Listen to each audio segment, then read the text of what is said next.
अस्सलाम वालेकुम, नमस्ते, सत श्री अकाल, हेलो एवरीवन। स्वागत है आपका हमारे YouTube चैनल पर। जो कहानी मैं आपको सुनाने जा रही हूँ 100% सच्ची कहानी है। आज से 3 साल पहले की बात है, जब मैं और मेरे शौहर मोहम्मद आसिफ अपना शहर छोड़कर दूसरे शहर में शिफ्ट हुए। इस शहर में आने की वजह सिर्फ ये थी कि यहाँ पर मेरे शौहर का एक दोस्त रहता था और वो उसके साथ मिलकर एक होटल बनाना चाहते थे। इसलिए मेरे शौहर मुझे और 2 छोटे बच्चों को लेकर आ गए। मेरी एक बेटी थी जिसका नाम समन नूर था और एक बेटा जिसका नाम असफंदियार था। बेटी 3 साल की और बेटा 1 साल का था। यहाँ आकर हमने फारूक यानी कि आसिफ के दोस्त के घर के साथ वाला घर किराए पर ले लिया। ये घर 2 कमरों का था और साथ में एक कोने में वॉशरूम बना हुआ था, जबकि आगे आंगन में छोटा सा किचन था। आंगन के बीच में एक बड़ा और घना सा लसोड़े का पेड़ था।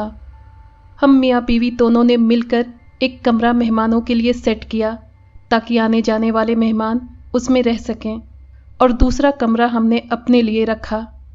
कुछ दिन तो सब कुछ ठीक ठाक रहा। लगभग 15-16 दिन के बाद आसिफ ने एक होटल खोल लिया।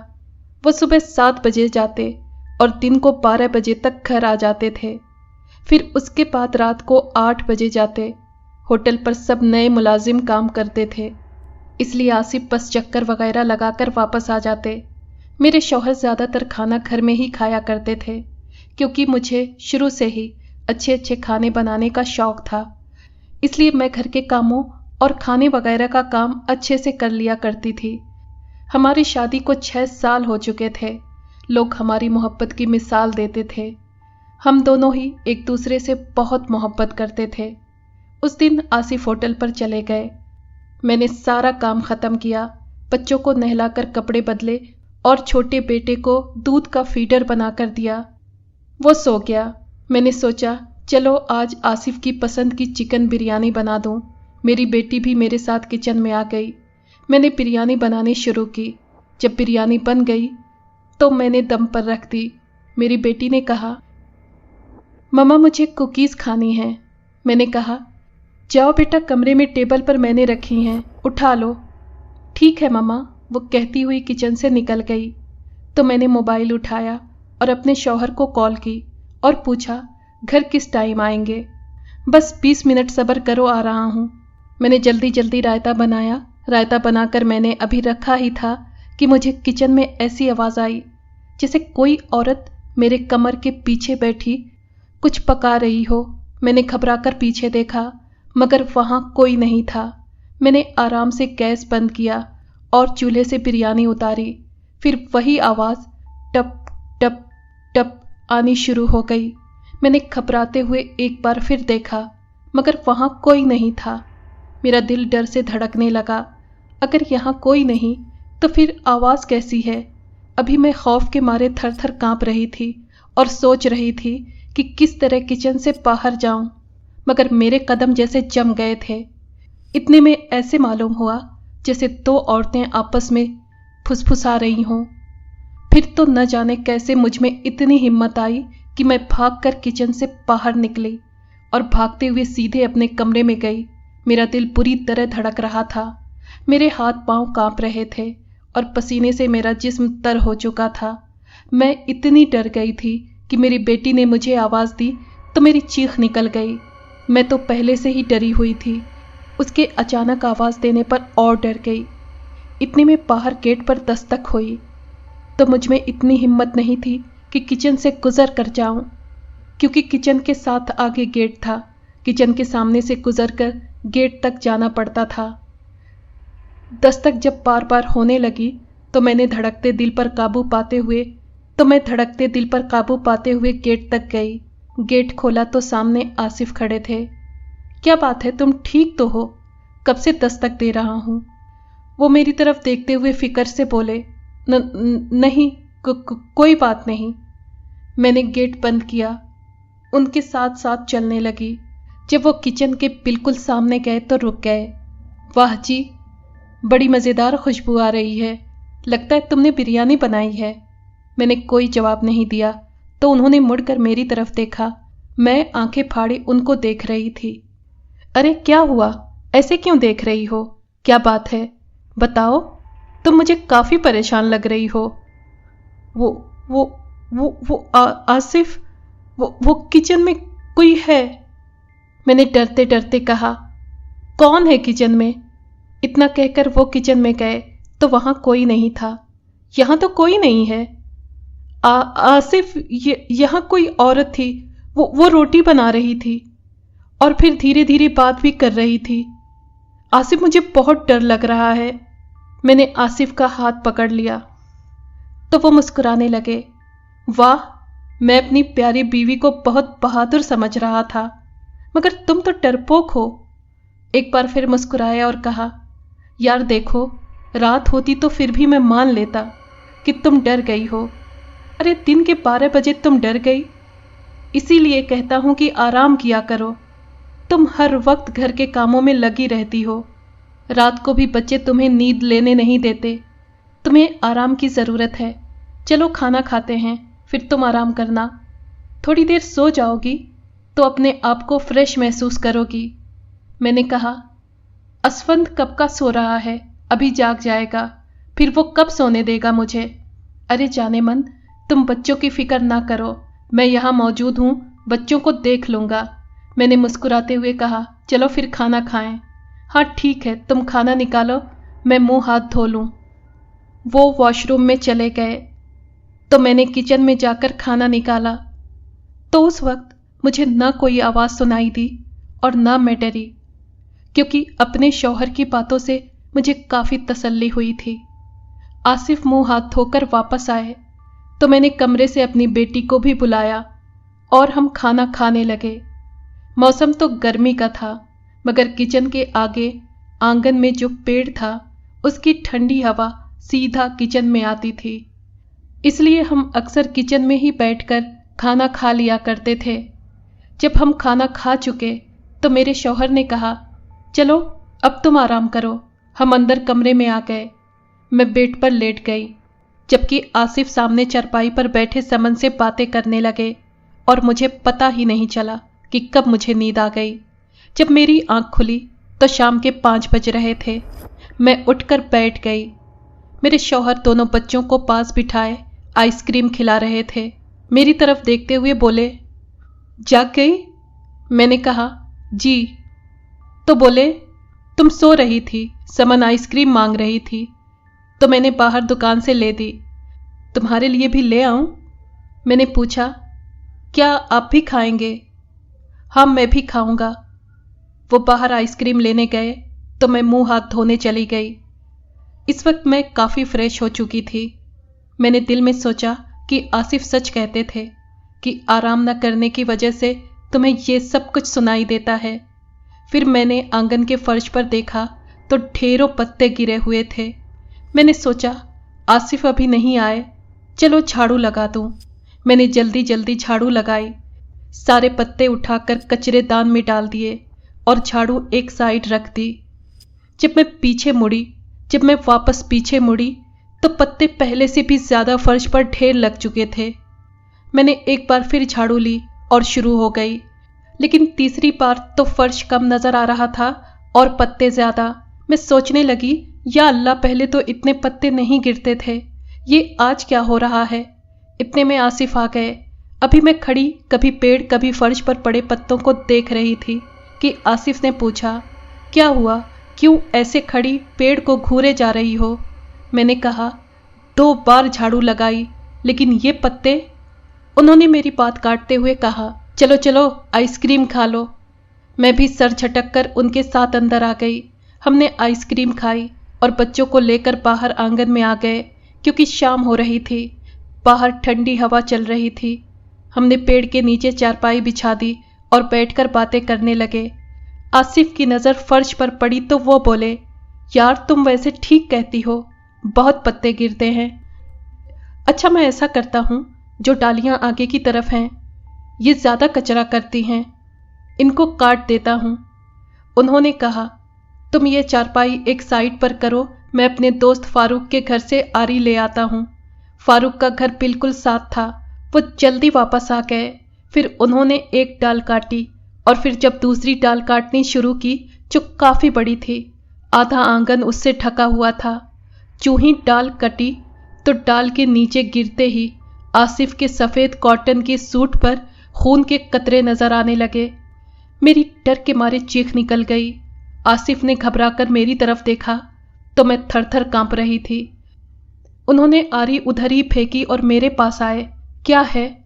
मेरे मुंह से आवाज नहीं निकल रही थी। मेरा दिल धक धक कर रहा था। अरे क्या हुआ, कुछ तो बताओ। मैंने मुश्किल से आवाज निकाली। वो खून आपके कपड़ों पर। उन्होंने जब अपने कपड़े देखे तो जगह जगह खून के छींटे पड़े हुए नजर आए। वो बोले, ये खून किधर से आ गया? वो भी कुछ परेशान दिखाई देने लगे। इतने में किचन में कुछ चीज गिरकर टूटने की आवाज आई। आसिफ किचन की तरफ बढ़ने लगे तो मैं भी उनके साथ गई। किचन में जाकर देखा तो कांच का जग टूटकर किरची किरची हो चुका था।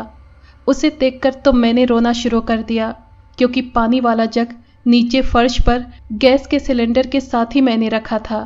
तो फिर ये कैसे टूट गया? जबकि आवाज तो ऐसे आई जैसे कोई ऊपर से चीज नीचे गिरकर टूटती है। मैंने रोते हुए आसिफ को जग के बारे में बताया तो आसिफ भी परेशान हो गए। यार तुम ठीक कहती हो, जग तो हम खाना खा के गए तो यहीं गैस सिलेंडर के पास रखा हुआ था, फिर ये टूटा कैसे? और ये खून कैसा है? या खुदाया, ये क्या माजरा है? अभी हम इसी बारे में सोच रहे थे कि मेरे बेटे असफंद की जोरदार चीख सुनाई दी। हम दोनों भागकर बाहर गए तो उसकी गर्दन चारपाई से नीचे लटकी हुई थी और वो बेहोश हो चुका था। मैंने उसको उठाया, आवाजें देने लगी, असफंद बेटा आंखें खोलो। मगर उस पर कोई असर नहीं हुआ तो मैं फूट फूट कर रोने लगी। आसिफ, ये देखो मेरे असफंद को क्या हो गया है। आसिफ, इससे बोलो ना आंखें खोले। मैं लगातार रोए जा रही थी। आसिफ ने मुझे तसल्ली दी, हमारे बच्चे को कुछ नहीं होगा, चलो हम इसे डॉक्टर के पास ले चलते हैं। जल्दी से उसे डॉक्टर के पास ले गए तो डॉक्टर ने चेक करने के बाद उसे कुछ इंजेक्शन लगाए और फिर बोला, ये साथ वाली मस्जिद में कारी सादिक साहब होंगे, उनसे दम कराओ। मेरे ख्याल में बच्चा डर गया है। हम दोनों जल्दी से बाहर निकले।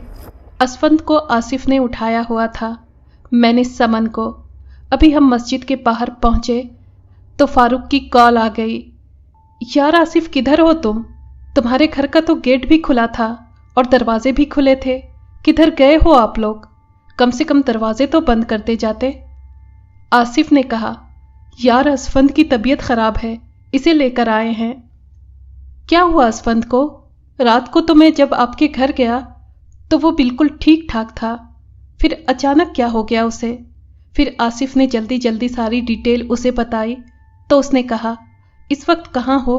मैं अभी आता हूँ, बाजू वाली मस्जिद के बाहर खड़ा हूँ। आसिफ ने कहा और फ़ोन बंद कर दिया। हम मस्जिद में गए तो कारी साहब ने असफंद को देखा और दम करने लगे। इतने में फारूक भी हमारे पास आ गया। उसे देखकर मैं फूट फूट कर रोने लगी। उसने मुझे तसल्ली दी और फिर कारी साहब से पूछने लगा तो कारी साहब ने कहा, मैंने दम कर दिया है, ये होश में आ जाएगा और पानी दम करके दे देता हूँ, इसे कुछ कुछ देर पर पिलाते रहना। और फिर बोले, अगर आप जिस घर में रहते हो वो छोड़ दो तो अच्छा होगा। आपका बच्चा बुरी तरह से डर गया है, खुदा का शुक्र अदा करो कि इसकी जान बच गई। हम वापस घर आए तो आसिफ ने कहा, फारूक, तुम्हारी भाभी ने भी मुझे बताया था कि किचन से कुछ आवाज़ें आती हैं, मगर मैंने सोचा शायद इसका वहम है, मगर अब पता चल गया है ये सच कहती थी, इसलिए डर के मारे कांप रही थी। अब मैं इस घर में अपने बीवी बच्चों को नहीं छोड़ सकता, इसलिए फारूक तुम कोई और घर देखो जल्द से जल्द। मैं जब तक ये घर छोड़ नहीं देता मैं इनके पास घर में रहूँगा। मैं इनको अकेला छोड़कर नहीं जा सकता। ठीक है आसिफ, मैं 2 दिन के अंदर कोई और घर देख लूँगा। फारूक ने हामी भर ली। इतने में असफंद को होश आ गया, लेकिन उसकी आंखें ऐसी थी कि लाल सुर्ख जैसे खून हो। मैंने घबराकर आसिफ से कहा, इसकी आंखों को क्या हुआ? जरा देखो। आसिफ ने इशारा करके मुझे चुप करवाया। मैंने आसिफ से लेकर असफंद को अपनी गोद में लिटाया और उससे पूछने लगी, मेरा बेटा क्या खाएगा? मगर वो कुछ बोल नहीं रहा था, बस सिर्फ मुंह की तरफ देखता रहा। मैंने जल्दी से अंदर फ्रिज से जूस निकाला तो उसने पीने से मना कर दिया। फिर आसिफ ने उसे दम किया हुआ पानी ज़बरदस्ती 2-3 कतरे पिलाया तो 10 मिनट के बाद उसकी हालत थोड़ी बेहतर हुई। तो उसने आधा गिलास जूस पी लिया और उठकर बैठ गया। मैंने और आसिफ ने खुदा का शुक्र अदा किया कि इसकी हालत थोड़ी बेहतर हुई। फारूक ने उसे उठाया तो वो उसके पास चला गया। हमने थोड़ा सा सुकून महसूस किया। फारूक भी उससे बहुत प्यार करता था क्योंकि वो माशाअल्लाह था ही बहुत खूबसूरत, सेहतमंद, मोटी मोटी आंखें, गोल मटोल चेहरा। वो 1 साल का नहीं लगता था, ऐसा मालूम होता था जैसे कोई 3-4 साल का बच्चा हो। जबकि मेरी बेटी भी बहुत प्यारी नाजुक सी गुड़िया थी, मगर वो उससे कई गुना ज़्यादा खूबसूरत था। मैं उसे प्यार से शहज़ादा कहती थी, मेरी जान था वो। फिर फारूक ने उसे मेरी गोद में दिया तो आसिफ ने कहा, चलो फारूक, हम किचन खाली कर देते हैं, खाने पीने का सामान अंदर कमरे में एक साइड पर रख लेंगे। अब मैं तुम्हारी भाभी को किचन में खाना नहीं बनाने दूंगा। फारूक ने कहा, चलो मैं तुम्हारी मदद करता हूँ। दोनों ने सामान उठाकर अंदर कमरे में रख दिया। आसिफ ने मुझसे कहा, बस 2 दिन की बात है, फिर कोई और घर मिल जाएगा, हम चले जाएंगे। ठीक है, मैंने जवाब दिया। चलो भाभी, लाओ असफंद को मेरे हवाले कर दो और आप अच्छी सी चाय पिला दो। मैंने मुस्कुराते हुए असफंद को फारूक के हवाले किया और ख़ुद अंदर कमरे में जाकर चाय बनाने लगी। मैं चाय बनाकर कप में डालने लगी तो फारूक ने कहा, भाभी असफंद सो गया है। तो मैंने बेड की तरफ इशारा करते हुए कहा, वहाँ डाल दो। मैं चाय लेकर बाहर आई। हमने चाय पी और मैं कप धोकर अंदर रखने गई तो असफंद के मुंह से आवाज़ आ रही थी जैसे कि धीरे धीरे रो रहा हो। मैं जल्दी से आगे बढ़ी तो देखा असफंद छत को घूर रहा था और आवाज़ भी निकाल रहा था। मैंने उसे आवाज़ दी, असफंद मेरा चांद, क्या कर रहा है? आजा अपनी मम्मा के पास। मगर उसने मेरी तरफ नहीं देखा, बस छत को घूरता रहा। मैंने आसिफ को जाकर बताया तो वो भाग कर आए। उन्होंने उसे उठाया। बस उठाने की देर थी कि वो दहाड़े मार मार कर रोने लगा। हमने बहुत कोशिश की उसे चुप करवाने की, मगर चुप न करवा सके। वो बार बार छत को घूरता और ज़ोर ज़ोर से रोता। फारूक ने जल्दी से दम किया हुआ पानी उठाया और उसके मुंह पर पानी के छींटे मारे और ज़बरदस्ती पानी उसके मुंह में डाला। पानी डालने की देर हुई कि वो बेहोश हो गया और बुखार से उसका जिस्म ऐसे तप रहा था कि जैसे आग हो। मैं उसे देखकर रोए जा रही थी और अपने बेटे के लिए दुआ मांग रही थी। फारूक ने कहा, आसिफ एक पीर है जो ऐसे कामों का माहिर है, हम कल उसके पास जाएंगे। मेरे पास उसका फ़ोन नंबर भी है। मुझे उम्मीद है उसके पास जाने से असफंद ठीक हो जाएगा। मैंने कहा, फारूक तुम उसे कॉल करो, हम अभी उसके घर जाएंगे। इस टाइम रात के 9 बजने वाले थे। फारूक ने कॉल की और सारी बात उसको बताई तो उसने कहा, सुबह 8 बजे से पहले तुम उसे मेरे पास ले आना और उस बच्चे को 1 मिनट के लिए भी अकेला मत छोड़ना। मैं आपका काम ज़रूर करूँगा। रात के 12 बजे का टाइम था जब किचन का दरवाज़ा खुलने की आवाज़ आई। मैंने मुड़कर आसिफ की तरफ देखा। आसिफ ने कहा, ये तो किचन के दरवाजे की आवाज़ है। फिर दोबारा ज़ोर से दरवाज़ा बंद होने की आवाज़ आई। हम कमरे के दरवाजे में जाकर खड़े हो गए। इतने में पेड़ के साथ मुझे कोई साया सा दिखाई दिया। मैंने आसिफ से कहा, वो देखो पेड़ के पास क्या है? आसिफ ने मेरे मुंह पर हाथ रख दिया और हमें भी अंदर चलने को कहा और ख़ुद भी अंदर आकर दरवाज़ा बंद कर दिया। मैं बहुत डर गई थी, दिल धड़क रहा था। हम बैठ गए तो हमारे कमरे के दरवाजे पर खट खट खट होने लगी, जैसे कोई आराम आराम से उंगली से दस्तक दे रहा हो। आसिफ ने कहा, तुम बैठो, मैं देखता हूँ कौन है। मैंने ज़ोर से आसिफ का हाथ पकड़ लिया और रोना शुरू कर दिया। आसिफ खुदा के लिए ना जाओ, कोई चीज़ होगी आपको मार देगी। मैं बिलक बिलक कर रोने लगी तो आसिफ बैठ गए। चलो अब चुप करो, मैं कहीं नहीं जा रहा। अचानक दरवाज़ा हिलना शुरू हो गया जैसे कि ज़लज़ला आ गया हो। ہم نے کلمہ پڑھنا شروع کیا کہ اچانک اسفند نے چیخ ماری اور تڑپنا شروع ہو گیا۔ وہ لگاتار چھت کو دیکھ دیکھ کر زور زور سے رو رہا تھا۔ میں نے کہا، آصف اس کے دودھ والا فیڈر مجھے اٹھا دو، سامنے چارپائی پر رکھا ہے، میں اسے دودھ پلا دوں۔ آصف نے پورا کمرہ چھان مارا مگر فیڈر نہ ملا۔ آخر کار تنگ آ کر میں نے گلاس میں دودھ ڈال کر اسے پلانے کی کوشش کی، لیکن اس نے دودھ کا ایک قطرہ نہیں پیا۔ میں بار بار اسے اپنے سینے سے لگاتی، اسے چپ کروانے کی کوشش کرتی، مگر سب کچھ بیکار۔ وہ چھت کی طرف دیکھتے دیکھتے اچانک میری طرف دیکھنے لگا۔ اس کی آنکھوں میں درد تھا، جیسے کسی بہت بڑی تکلیف میں ہو۔ میری طرف دیکھتے دیکھتے وہ بالکل خاموش ہو گیا۔ میں نے جھک کر اسے پیار کیا تو کافی دیر تک دیکھتا رہا۔ میں نے کہا، اسفند بیٹا، بیٹا بولو، بولو نا، کیا ہوا مما کی جان کو؟ اتنے میں اس کی ناک سے خون نکلا اور اس نے زور کی سانس لی۔ بس وہ اس کی آخری سانس تھی۔ میں نے کہا، آصف یہ دیکھو خون اسفند کی ناک سے نکلا ہے۔ آصف نے مجھ سے لے کر اسے غور سے دیکھا اور پھر اس کی کھلی ہوئی آنکھیں بند کر دیں۔ میں نے کہا، یہ کیا کر رہے ہیں؟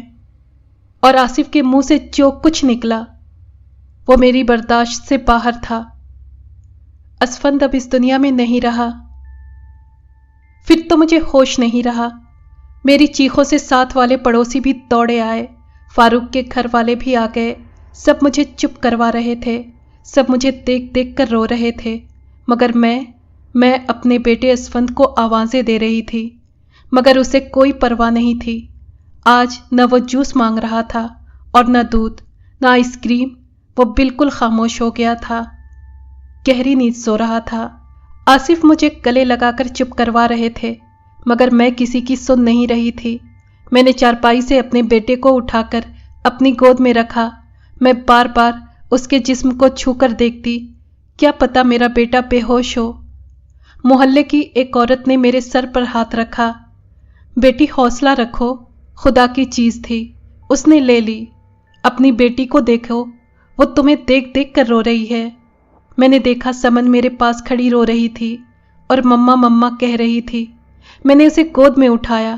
بس اس کے بعد مجھے اپنا ہوش نہیں رہا۔ جب مجھے ہوش آیا تو اسفند کے جانے کی تیاری ہو چکی تھی۔ اسے غسل دے دیا گیا تھا۔ میرے سسرال والے اور میرے امی ابو سب آ گئے تھے۔ بس نہیں رہا تو صرف میرا بیٹا، میرا شہزادہ، میرا اسفند۔ غسل کے بعد پتہ چلا کہ اسفند کی گردن پر نشان تھے، جیسے کسی نے اس کا گلا دبا دیا ہو، اور آنکھوں کے آگے کالے سیاہ دھبے نظر آ رہے تھے۔ تھوڑی دیر کے بعد سب اسے منو مٹی تلے اکیلا چھوڑ کر واپس آ گئے۔ میرے امی ابو اور سسرال والوں نے بہت کہا کہ چلو ہمارے ساتھ، مگر میں اپنے بیٹے کو چھوڑ کر نہیں جا سکتی تھی۔ 5 دن کے بعد سب واپس چلے گئے۔ آصف میرا بچوں کی طرح خیال رکھتے۔ آصف نے بھی مجھے کہا، چلو اپنے گھر چلے جاتے ہیں، مگر میں نے منع کر دیا، کیونکہ وہاں گھر کے ساتھ ہی میرے اسفند کی قبر تھی۔ میں اس سے دور نہیں جانا چاہتی تھی۔ میرے بیٹے کو فوت ہوئے ابھی 10 دن ہوئے تھے۔ میں واش روم سے باہر 2 قدم آگے چلی کہ مجھے ایسا لگا جیسے میرے پیچھے کوئی کھڑا ہے۔ میں نے ڈر کر پیچھے دیکھا، مگر وہاں کوئی نہیں تھا۔ میں آگے چل پڑی۔ ابھی میں نے کمرے کے دروازے میں قدم رکھا ہی تھا کہ میرے کندھے پر کسی نے ہاتھ رکھا۔ میرے منہ سے خوفناک چیخ نکلی اور میں دروازے میں ہی گر کر بے ہوش ہو گئی۔ جب مجھے ہوش آیا تو مجھے بہت تیز بخار تھا، لیکن میرے سامنے ایک بزرگ نورانی چہرہ لیے بیٹھے تھے۔ انہوں نے پوچھا، اب طبیعت کیسی ہے بیٹی؟ میں نے کہا، ٹھیک ہوں بابا جی۔ پھر فاروق نے تعارف کروایا، پھر فاروق نے پریچے کروایا کہ یہ پیر صاحب ہیں۔ پھر مجھے پتا چلا کہ یہ وہی پیر ہیں جن کو فاروق جانتا ہے۔ انہوں نے پورے گھر کا جائزہ لیا اور پھر 3 تعویذ بنائے، ایک میرے لیے، ایک میری بیٹی سمن کے لیے، ایک میرے شوہر آصف کے لیے، तावीज़ देते हुए उन्होंने कहा, किसी भी हाल में तावीज़ गले से ना निकालना, इंशाअल्लाह सब बेहतर होगा। और मेरी तरफ देखकर बोले, तावीज़ पास रखोगी, उसके बाद तुम्हें डर नहीं लगेगा। वो चले गए। हमने तावीज़ गले में डाल लिए। न कोई घटना हुई, न आवाज़ आई और न मुझे डर लगा। लगभग 1 महीने के बाद हमने कुरान पाक का ख़त्म करवाया। काफ़ी मेहमान थे, हमारे अपने भी आए हुए थे। एक दिन रहकर जब सब वापस गए तो मैं गेट के बाहर खड़ी उनको जाता देख रही थी। जब वो मेरी आंखों से ओझल हुए तो मैं और आसिफ वापस गेट से अंदर आने वाले थे कि समन की चीख की आवाज़ आई। हम परेशान हो गए। समन हमारे साथ बाहर खड़ी थी, फिर अंदर कब आई? हम भागकर अंदर आए तो समन पेड़ के नीचे बेहोश पड़ी थी। फिर तो मुझे होश नहीं रहा। मैंने पागलों की तरह रोना शुरू कर दिया। एक बेटा छोड़कर चला गया था और अब बेटी भी हाथों से निकल रही थी। आसिफ ने उसे उठाया, अंदर कमरे में ले गए। फिर फारूक को कॉल की तो उसने पीर साहब को बुलाया। आधे घंटे के बाद पीर साहब आ गए। उन्होंने समन की हालत देखी तो परेशान हो गए। मैंने उनके आगे हाथ जोड़े, पीर साहब मेरी बेटी को बचा लीजिए, खुदा के लिए। मैं रो रो कर उनसे मिन्नत कर रही थी। उन्होंने मुझे हौसला दिया, कुछ नहीं होगा, अब मैं आ गया हूं, तुम्हारी बेटी को कुछ नहीं होने दूंगा। फिर उन्होंने समन के गले में देखा तो तावीज़ नहीं थी, यानी तावीज़ गायब था। उन्होंने बाहर पेड़ के नीचे चारपाई पर बैठकर कुछ पढ़ना शुरू किया। आसिफ समन को लेकर उनके पास बैठ गए। 2 घंटे तक वो पढ़ते रहे। अचानक समन ने आंखें खोल दी तो पीर साहब ने पूछा, क्या चाहती है तू? समन ने बोलना शुरू किया।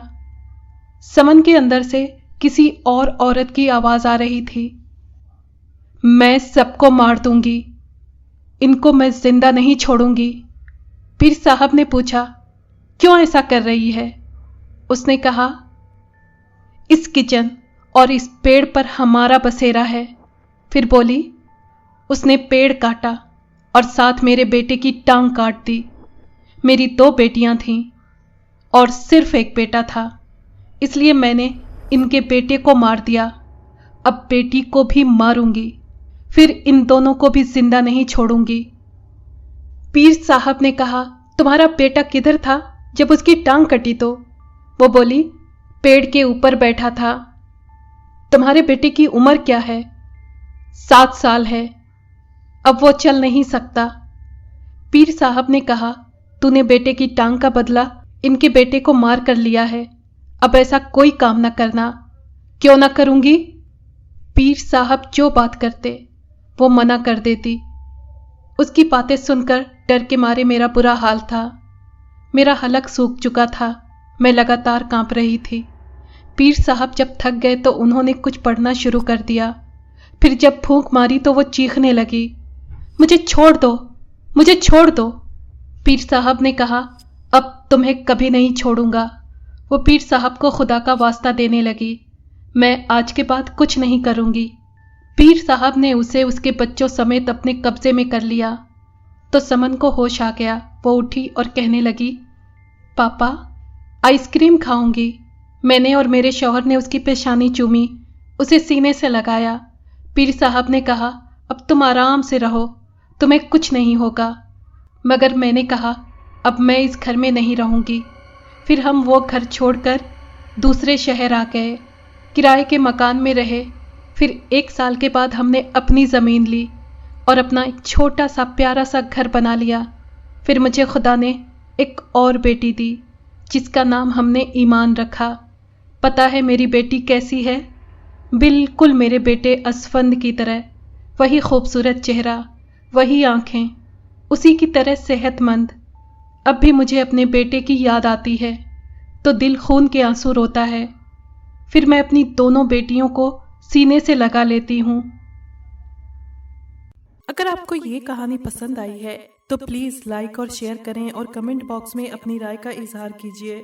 अगर आपने हमारे चैनल को अभी तक सब्सक्राइब नहीं किया है تو پلیز سبسکرائب کر لیں اور بیل آئیکن کو پریس کر دیں تاکہ آنے والی ہر کہانی کا نوٹیفیکیشن آپ کو مل سکے۔